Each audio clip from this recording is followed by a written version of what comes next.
تم اپنے بچے کو قرآن سکھا دو، قرآن اسے ہر چیز سکھا دے گا۔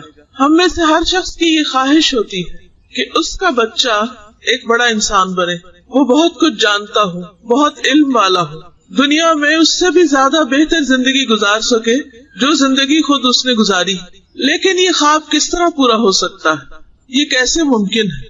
اور آخر وہ کون لوگ تھے کہ جنہوں نے اپنے بچوں کی بہترین تعلیم اور تربیت کا اہتمام کیا؟ اور ہم اس سلسلے میں کیا کر سکتے ہیں؟ سب سے پہلی چیز تو ہماری نیت، ہمارا ارادہ ہے، ہمارا یہ یقین کہ اگر ہم اپنے بچے کو صحیح تعلیم دیں گے تو ہی وہ ایک صحیح مسلمان بن سکے گا، وہ صحیح مسلمان ہوگا تو ہی یہ زندگی اچھی طرح گزار سکے گا، اور اگر یہ زندگی اس نے اللہ کی اطاعت کے مطابق گزاری تو ہی اس کی آخرت اچھی ہو سکتی۔ اور اس میں کوئی شک و شبہ والی بات ہی نہیں، کیونکہ جو شخص دنیا کی زندگی میں اللہ تعالیٰ کا فرما بردار، اللہ تعالیٰ کا مطیع بن کے نہیں رہتا، آخرت میں اللہ تعالیٰ اس سے کیسے خوش ہو سکتے؟ جب ہم یہ دعا کرتے ہیں ربنا هب لنا من ازواجنا وذرياتنا قرة اعین واجعلنا للمتقین اماما، کہ اے ہمارے رب تو ہمیں ہمارے ازواج اور ہماری اولاد میں سے آنکھوں کی ٹھنڈک عطا کر اور ہمیں متقین کا امام بنا دے۔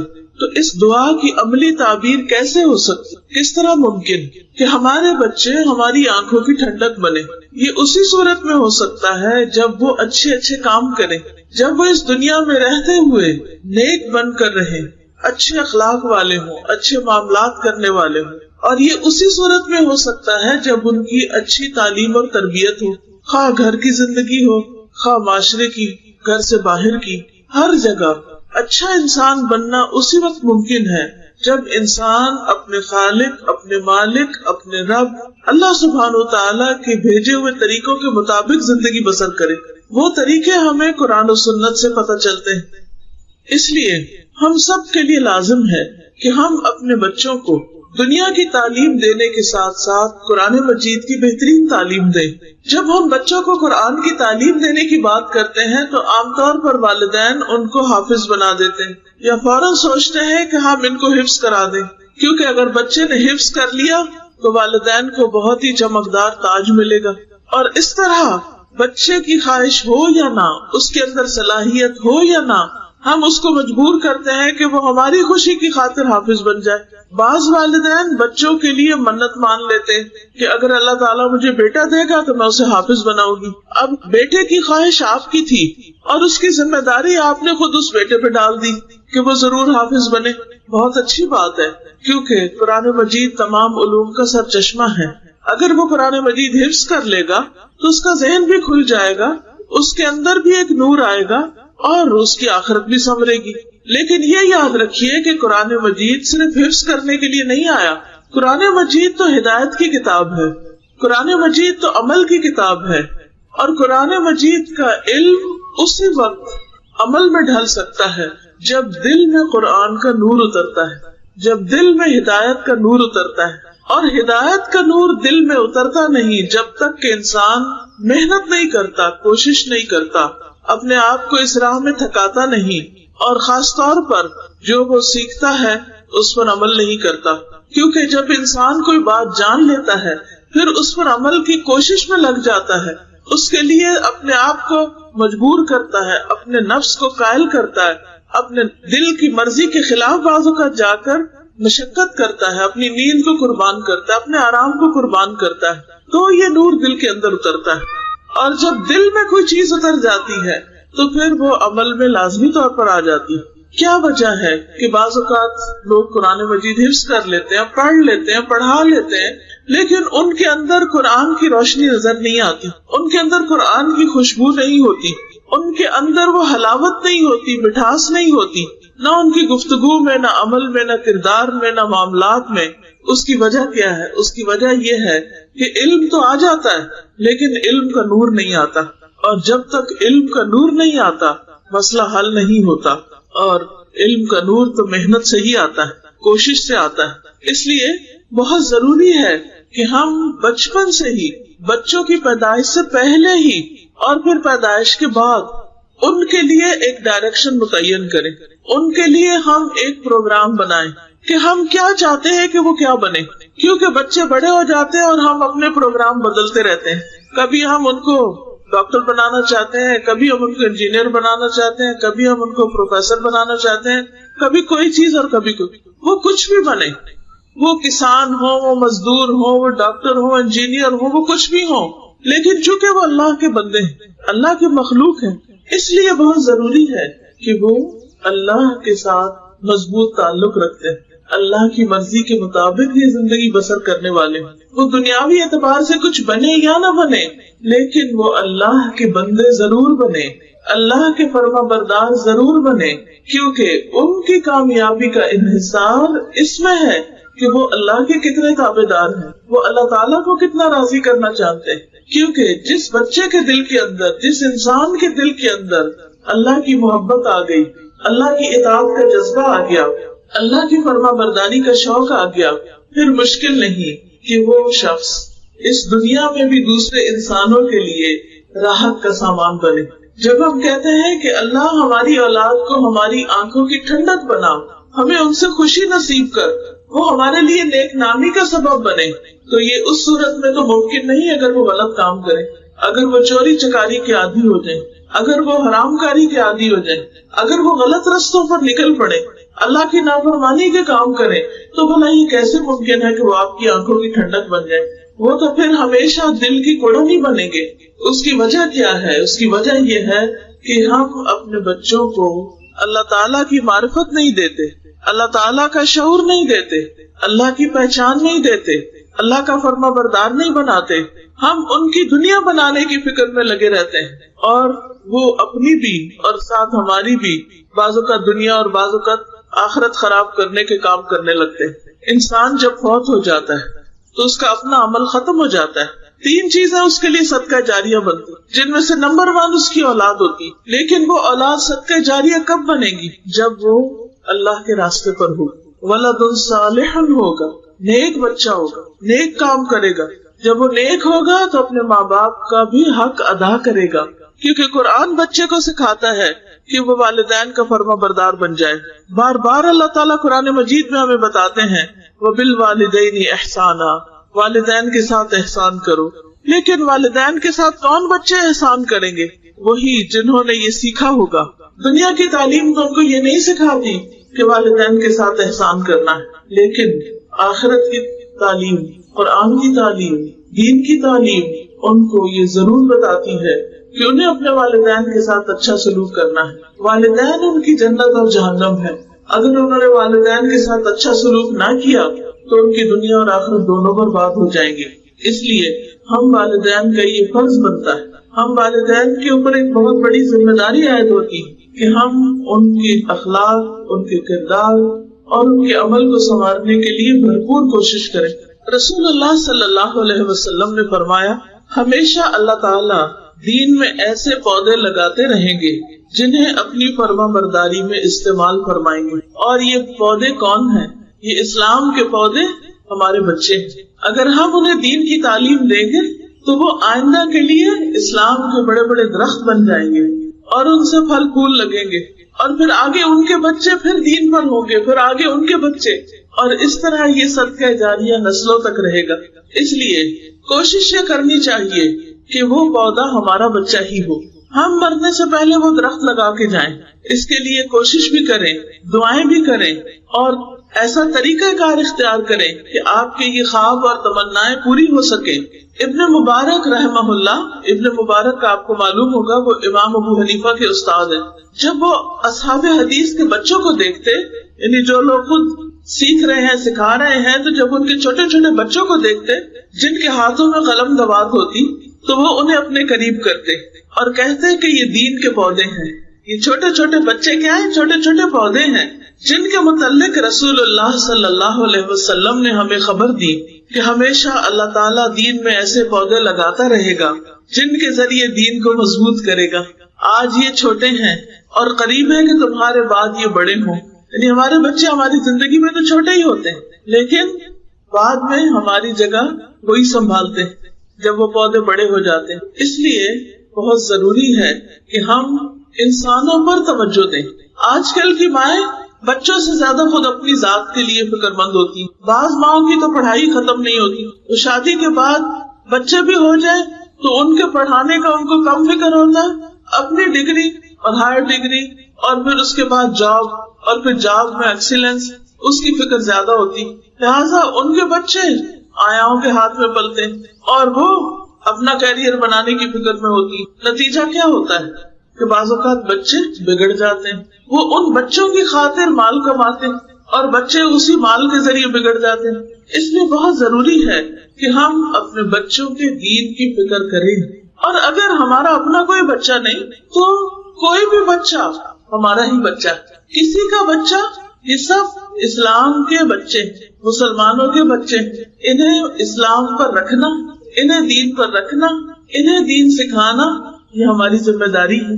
بعض اوقات ٹیچر کے روپ میں آپ کے آس پاس بہت بچے ہو سکتے ہیں، بعض اوقات آپ کے خاندان میں کئی ایک بچے ہو سکتے ہیں، بعض اوقات آپ کے آس پاس کوئی بھی بچہ ہو سکتا ہے. نبی صلی اللہ علیہ وسلم آگے بڑھ کر بچوں سے سلام کرتے، ان کو پیار کرتے، ان سے محبت کرتے تھے.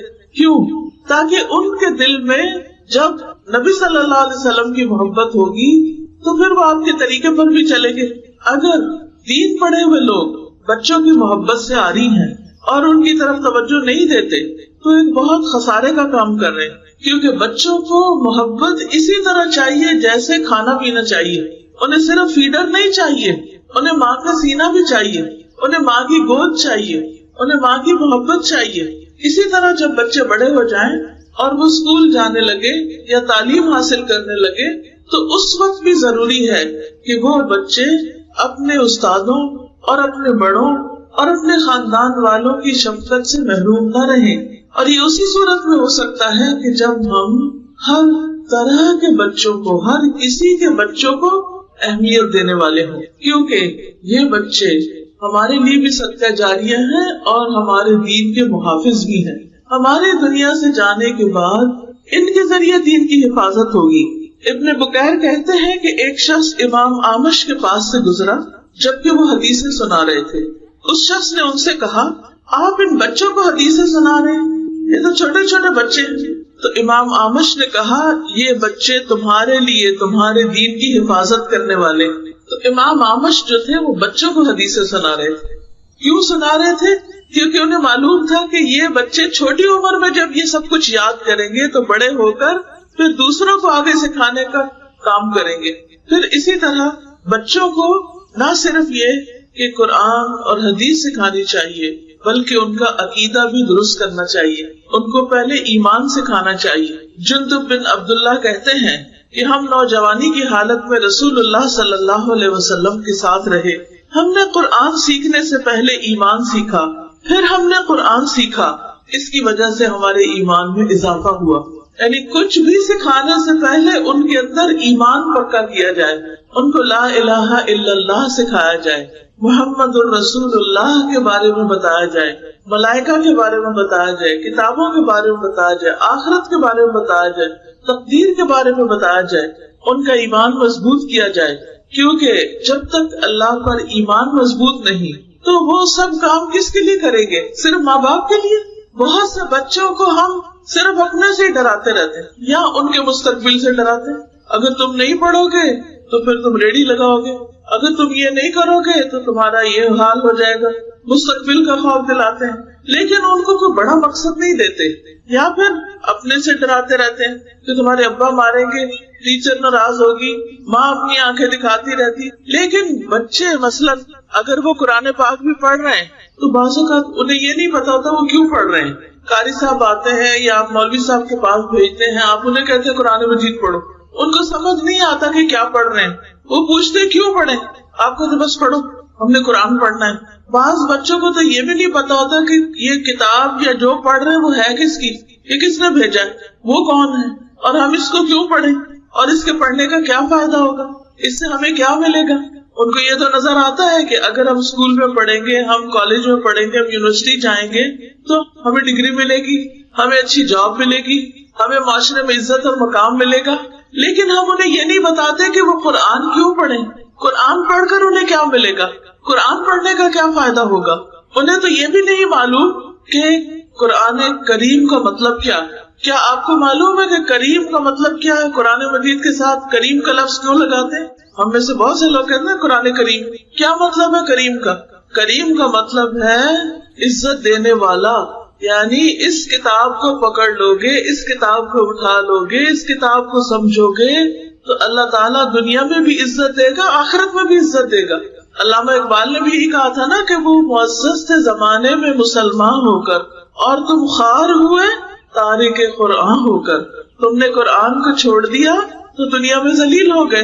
اور پہلے زمانے کے مسلمانوں کے پاس دنیا کی ڈگریاں تو نہیں تھیں، لیکن ان کے پاس قرآن کا علم تھا اور قرآن کا نور تھا، لہذا اس قرآن نے ان کو عزت بخشی.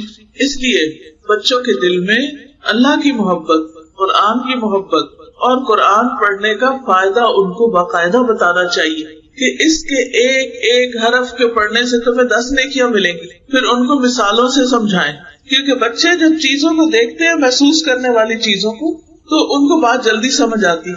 مثلا آپ ان کے سامنے کوئی 10 چیزیں رکھیں، 10 ٹافیاں رکھیں، ایک ٹافی ان کو دیں، ان سے کہیں کہ تم ایک ٹافی مجھے دو تو میں یہ 10 تمہیں دوں گی. اس سے انہیں بات سمجھ آ جائے گی کہ اچھا جب ہم ایک حرف پڑھتے ہیں تو ایک حرف پڑھنے سے 10 چیزیں ملیں گی، ہم کو 10 ٹافیاں، تو شوق سے پڑھیں گے نا. چونکہ ہم کہتے ہیں نیکی ملے گی، وہ نیکی نظر نہیں آتی، سمجھ نہیں آتی، لہٰذا وہ بیچارے پریشانی رہتے ہیں اور ایک مجبوری میں پڑھتے ہیں. تو مجبوری کا قرآن نہیں پڑھائیں، ان کو قرآن کی محبت دیں، اس کے پڑھنے کا اجر بتائیں، ثواب بتائیں، اور پھر قرآن پڑھانے والے کی عزت کرنا سکھائیں. جس جگہ پر وہ قرآن مجید پڑھتے ہیں، جیسے مسجد ہے یا کوئی اسکول ہے، تو اس کی اہمیت بتائیں کہ وہاں جا کر پڑھنے کا کیا فائدہ ہے. بہت سے بچے مسجد جانے سے گھبراتے ہیں، ان کو وہاں جا کر پریشانی ہوتی ہے، ان کا دل نہیں لگتا، وہ کہتے ہیں ہم بور ہوتے ہیں.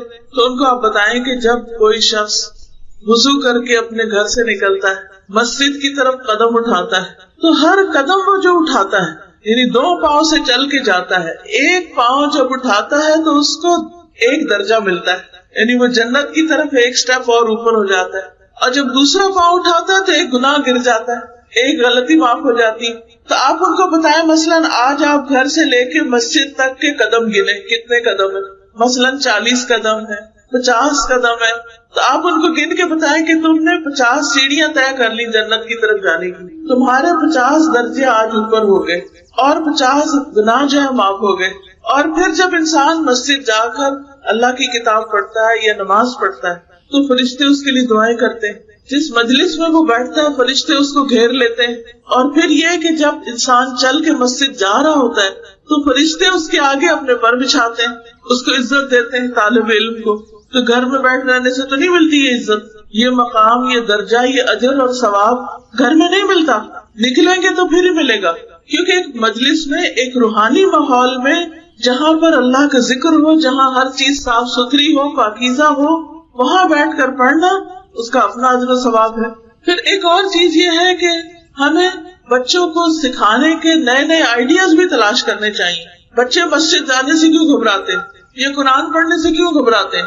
کیونکہ وہ ایک ہی ہم نے سالوں سے نورانی قاعدہ پکڑا ہوا اور وہی بچوں کو پڑھاتے ہیں. ان کی جو اسکولوں میں کتابیں ہیں، انگریزی کی کتابیں ہیں، اردو کی کتابیں، ان میں تو رنگین تصویریں بنی ہوئی ہیں، لیکن نورانی قاعدہ جو ہے وہی سادے کاغذ کے اوپر لفظ لکھے ہوئے ہیں، تو وہ اس کو پڑھ کے بور ہو جاتے ہیں. ان کو یہ بڑا کنٹراسٹ نظر آتا ہے، یہاں تو کچھ ہے اور یہاں کچھ اور ہے. اس لیے ان کو صاف ستھرا ماحول بھی دیں، اس ماحول میں ڈسپلن بھی ہو، اس میں جو کتاب ان کے سامنے ہو، جو قاعدہ ان کے سامنے ہو، وہ بھی اچھی حالت میں ہو. کیونکہ اکثر مسجدوں میں جانے کا جب اتفاق ہوتا ہے تو پھٹے پرانے قرآن مجید اور سپارے وہاں سے اوپر سے گر رہے ہوتے ہیں نیچے، کیونکہ سارے لوگ اپنے گھروں کے پھٹے پرانے قاعدے سپارے جا کے مسجد میں رکھ آتے ہیں اور مسجد کا منظر بھی خراب کرتے ہیں. اور جب بچے وہاں وہ جا کے دیکھتے ہیں تو ان کو گھبراہٹ ہوتی ہے کہ کس ماحول میں ہمیں بٹھا دیا گیا. ہم اپنے گھروں کے اندر تو کارپیٹ چینج بھی کرتے ہیں، صاف بھی کرتے ہیں، مسجد کا کارپیٹ تو سالوں سال چینج نہیں ہوتا، لہٰذا وہ اسٹنک کرتا ہے، اس میں سے بو آتی تو بچوں کا وہاں دل نہیں لگتا. تو ان ساری چیزوں کے اوپر بھی ہمیں توجہ کرنے کی ضرورت ہے، وہ ماحول بنانے کی. پھر آپ ایسی ٹیکنیک اختیار کریں کہ کم وقت میں بچہ پڑھ جائے.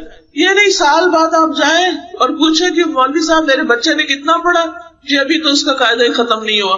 اب جب سال اس کا قاعدہ ہی نہیں ختم ہو رہا تو وہ بیچارہ کیا سیکھے گا؟ اسے پتا ہے اس نے حاضری لگانے جانا ہے، اور کبھی وہ چوری چھپے ادھر ادھر ہو کے لیٹ جاتا ہے اور دوسروں کے پیچھے چھپ جاتا ہے، سبق بھی یاد نہیں کرتا. ان ساری چیزوں کا ہمیں جائزہ لینا ہے اور اس طریقہ کار کو امپروو کرنا ہے. بہت سی ایسی کہانیاں اور ایسی روایات اور ایسی نیوز ملتی ہے کہ جس میں بعض بچوں نے 6 مہینے میں قرآن حفظ کر لیا. میں ایک کتاب میں پڑھ رہی تھی کہ ایک بچے نے 55 ڈیز میں پورا قرآن مکمل کر لیا. نئی ٹیکنیک نئی آئیڈیا ہوگا تو جب ہی اس نے ایسا کیا نا، ورنہ کسی مسجد میں جا کے بیٹھ جاتا سوال ہی پیدا نہیں ہوتا. تو ہم سب بچوں کو ایک ہی لاٹھی سے ہانکتے ہیں. اگر ان کے اندر صلاحیت ہے تو اس کو استعمال نہیں کرتے، اور اگر ہمیں اللہ نے عقل دی ہے تو کوئی نئے نئے آئیڈیاز نہیں لاتے. ہم سمجھتے ہیں کہ جیسے قرآن پاک پڑھنا پڑھانا بس ایک ہی طریقے میں ہونا چاہیے جو پرانے زمانے سے چلا آ رہا ہے، تو باقی سارا ماحول بدل چکا ہے. تو دین کی تعلیم کے لیے بھی ماحول کو اچھا بنائیں. آپ نئے ڈیزائن کے کپڑے کیوں پہنتے ہیں؟ نئی نئی چیزیں کیوں خریدتے ہیں؟ نئی گاڑیاں کیوں خریدتے ہیں؟ نئے ڈیزائن کا فرنیچر کیوں خریدتے ہیں؟ کیونکہ ہم نیا زمانہ ہے. تو اسی طرح جب آپ دین کی تعلیم دیں یا دین کا کوئی کام کریں تو اس میں بھی بچوں کو ایسے طریقوں سے چیزیں سکھائیں کہ جس سے ان کے لیے سیکھنا آسان ہو جائے. بعض بچے بہت جلدی عمر میں حفظ کر لیتے ہیں. مثلا امام شافعی کے بارے میں آتا ہے 7 سال کی عمر میں قرآن حفظ کر چکے تھے. ابن سینا کے بارے میں آتا ہے کہ 10 سال کی عمر میں اس کو قرآن حفظ ہو گیا تھا. اسی طرح اور بھی بہت سے علماء کے نام آتے ہیں جنہوں نے سب سے پہلے قرآن حفظ کیا، اس کے بعد باقی تعلیم حاصل کی.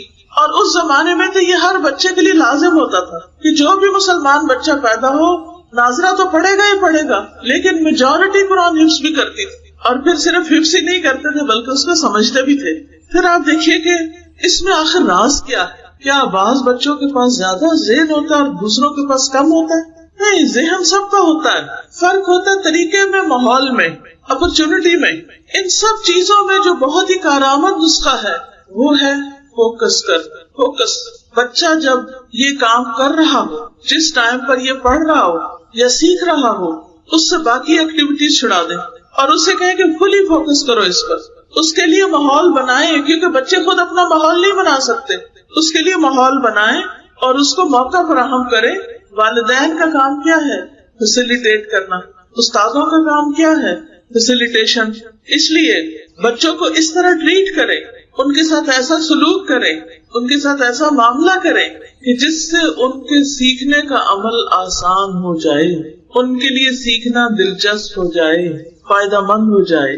ان کی سوچ اور ان کی رائے بھی پوچھیں، وہ کیسے پڑھنا چاہتے ہیں، ان کو کون سا طریقہ زیادہ آسان لگتا ہے. بعض بچے دیکھ کے زیادہ اچھی طرح پڑھتے ہیں، بعض بچے سن کے زیادہ اچھی طرح یاد رکھتے ہیں. اور اب تو بہت فیسلٹی ہو گئی ہے، آڈیو کیسٹس موجود ہیں، سی ڈیز موجود ہیں، تو بچوں کو کثرت سے قرآن مجید سنوائیں. بلکہ مائیں پیدائش سے پہلے ہی سننا شروع کریں، پھر جب وہ چھوٹے ہوں اور ابھی بول نہ سکتے تب بھی ان کو خوب کثرت سے قرآن سنوائیں. پھر جب بڑے ہو جائیں، مسجد جائیں یا حفظ کرنے لگے، اس وقت بھی ان کو سنوائیں، کیونکہ کچھ بچے سن کے بہت جلدی یاد کر لیتے ہیں. تو ان کو تھوڑی آزادی بھی دیں، ان کو چوائس بھی دیں، تھوڑا اختیار بھی دیں، اور پھر ان کی رائے کا احترام بھی کریں. انہیں ٹیسٹ کرنے دیں، اور اگر وہ غلطی پر بھی ہو تو تھوڑے سا، اگر اس غلطی میں بہت بڑا کوئی مسئلہ نہیں تو تھوڑی غلطی کرنے دیں تاکہ وہ اس سے خود سیکھیں. انسان کو کتابیں بھی سکھاتی ہیں، ماں باپ بھی سکھاتے ہیں، لیکن غلطیاں بھی بہت کچھ سکھاتی ہیں. اور جب انسان کو ٹھوکر لگتی ہے تو پھر اس کو پتا چلتا ہے کہ میں نے ٹھیک نہیں کیا تھا، یہ راستہ نہیں تھا میرا، مجھے اس میں نہیں چلنا تھا. لیکن وہ ذرا دیر ہو جاتی ہے پھر سمجھنے میں، لیکن کچھ بچے اس کے سوا سمجھتے بھی نہیں ہیں. پھر ایک اور بات یہ کہ بچے کے اوپر ٹرسٹ کریں، اعتماد کریں، اس کو ذمہ داری دیں. گھر کے اندر کبھی ایک بچے کو ایک کام کی ذمہ داری دے دیں، دوسرے کو. مجھے اچھی طرح یاد ہے جب ہم چھوٹے چھوٹے تھے تو ہم بہنوں میں سے کسی بہن کی صفائی کی ذمہ داری ہوتی، کسی کی کچن میں ذمہ داری ہوتی، کسی کی کپڑوں کے اوپر ذمہ داری ہوتی کہ ان کو طے کرنا. جیسی جیسی عمر ویسی ویسی ذمہ داری کہ جو کام بچہ آسانی سے کر لے. تو مجھے یاد ہے کہ جب ہم کلاس 7 میں تھے، وہ مجھے کبھی بھی نہیں بھولتا کہ ہمیں اسکول جانے سے پہلے اپنا پورا کمرہ، اس کا جھاڑو، اس کے جو فلور کی کلیننگ، اس کے ڈسٹنگ، ہر چیز کر کے جانا ہے. یہ صبح کرنا ہے، اس کے بعد نہانا دھونا، تیار ہونا، پھر اسکول جانا ہے. اس کے بغیر نہیں جانا. اس سے فائدہ کیا ہوتا ہے کہ بچے کو ساتھ ساتھ کام کی عادت پڑ جاتی ہے اور یہ عادتیں پھر ساری زندگی رہتی ہیں. اسی لیے آپ نے دیکھا ہوگا کچھ لوگ ایسے ہوتے ہیں صبح اٹھتے ہیں سب سے پہلے اپنا بستر طے کرتے ہیں, چادر ٹھیک کریں گے, چیزیں ٹھکانے کریں گے, اور کچھ لوگ سارا دن ان کی چیزیں بکھری پڑی رہتی ہیں, ان کو احساس بھی نہیں ہوتا. وہ تولیہ اٹھائیں گے تو گول کر کے پھینک دیں گے, وہ کپڑے اتاریں گے تو پھینک دیں گے, وہ جوتے اتاریں گے تو پھینک دیں گے, ایک جوتا کہیں پڑا ہوگا ایک کہیں پڑا ہوگا, ان کی کوئی چیز ٹھکانے نہیں ہوگی. کیوں؟ اس لیے کہ بچپن سے عادت ہی نہیں پڑی. اسی طرح ان کو ایک دوسرے بہن بھائی کی مدد کرنے کی ذمہ داری بھی دیں. بڑے بچے چھوٹے بہن بھائیوں کا سبق سنیں, لڑائی شڑائی بھی ہوگی, بات بھی نہیں مانیں گے, لیکن آپ نے ان سے یہ کروانا ہے کام. اس سے کیا ہوگا کہ ان کے اندر عملی طور پر پریکٹیکلی کام کرنے کی ایک عادت بچپن سے ہی پڑ جائے گی, اور اس کو وہ بڑی خوشی کے ساتھ کریں گے. پھر جب وہ کام کر لیں تو ان کی تعریف بھی کریں, انعام بھی دیں, ہمت افزائی کریں, انکریج کریں, اور انعام ایسی چیزوں کا دیں جسے وہ پسند کرتے ہوں. مثلاً کھانے کی چیز ہو سکتی, مثلاً ان کی مرضی کا کوئی کھلونا ہو سکتا ہے. یہ تمام کوششیں آپ کیوں کریں گے؟ تاکہ بچے بچپن میں خوشی خوشی سیکھ جائیں. پھر قرآن پاک صرف ناظرہ ہی نہیں, یا صرف اس کی تجوید ہی نہیں, یا صرف اس کا ترجمہ ہی نہیں, بلکہ اس کے ساتھ ساتھ ان کو توحید بھی سکھائیں. ابن عباس کہتے ہیں کہ ایک دن وہ نبی صلی اللہ علیہ وسلم کے پیچھے سوار تھے. رسول اللہ صلی اللہ علیہ وسلم نے ان سے فرمایا, اے لڑکے, میں تجھے چند کلمات سکھا رہا ہوں, تم ان کو اچھی طرح سیکھ لو. اور وہ کیا؟ اللہ کے احکام کی حفاظت کرو, اللہ تمہاری حفاظت کرے گا. یعنی اگر تم اللہ کی باتوں کی حفاظت کرو گے, ان کو اچھی طرح یاد کرو گے, یاد رکھو گے, ان پہ عمل کرو گے, تو تمہیں بھی اللہ تعالیٰ محفوظ رکھے گا ہر طرح کے شر سے. اللہ کی حفاظت کرو, تم اسے اپنے سامنے پاؤ گے. یعنی اللہ کو یاد رکھو, جیسے قرآن مجید میں آتا, فاذکرونی اذکرکم, تم مجھے یاد کرو میں تمہیں یاد کروں گا. جب مانگو اللہ سے مانگو. یہ بچے کو سکھا رہے ہیں آپ صلی اللہ علیہ وسلم یہ حدیث. جب مانگو اللہ سے مانگو, یعنی گویا بچپن سے ہی آپ ان کو سکھائیں کہ اللہ سے دعا کرو. جب وہ کوئی چیز آپ سے مانگے, کوئی مطالبہ کرے, تو آپ نے کہا اچھا اللہ سے دعا کرو, اللہ تعالیٰ تمہیں دے. جب مدد چاہو اللہ سے چاہو, اور جان رکھو کہ اگر ساری دنیا مل کر بھی تمہیں نفع پہنچانا چاہے تو تمہیں نفع نہیں پہنچا سکتی سوائے اس کے جو اللہ نے تمہارے لیے لکھ دیا. یعنی لوگوں سے لالچ نہ رکھو, لوگوں سے توقع نہ رکھو, صرف اللہ سے رکھو, صرف اس سے مانگو. اور اگر وہ سارے مل کر تمہیں نقصان دینا چاہیں تو تمہیں نقصان نہیں دے سکتے سوائے اس کے جو اللہ نے تمہارے لیے لکھ دیا. کوئی تمہیں نقصان بھی نہیں دے سکتا. اس سے بچہ بہادر بنے گا, اسے کسی کا ڈر نہیں ہوگا. فرمایا قلم اٹھا لیے گئے, صحیفے خشک ہو چکے. یہ بات 10 سال کے بچے کو آپ نے سکھائی تھی. یہ بچہ کون ہے؟ جو بعد میں امت کا چراغ بنا, حبر الامہ, مفسر قرآن بنے, اور نبی صلی اللہ علیہ وسلم کے بعد تقریباً 50 سال تک لوگوں کو قرآن کی تعلیم دیتے رہے, قرآن کی تفسیر سکھاتے رہے. یہ کس طرح ممکن ہوا؟ نبی صلی اللہ علیہ وسلم کی توجہ سے, پیار سے, شفقت سے. ہم یہ بات اپنے بچوں کو نہیں سکھائیں گے, ہم کہیں گے ان کو نہیں سمجھ آتی, چھوڑو ابھی چھوٹے ہیں. بلکہ کوئی ایسی بات ہو بھی رہی تو جاؤ تم کھیلو, ہم لوگ کوئی ضروری باتیں کر رہے ہیں. نہیں, بچوں کو بھی دینی مجلسوں میں لے کے جانا چاہیے. پوری بات نہ سمجھے, آدھی سمجھ لے, آدھی نہیں تو اس کی بھی آدھی سمجھ لے.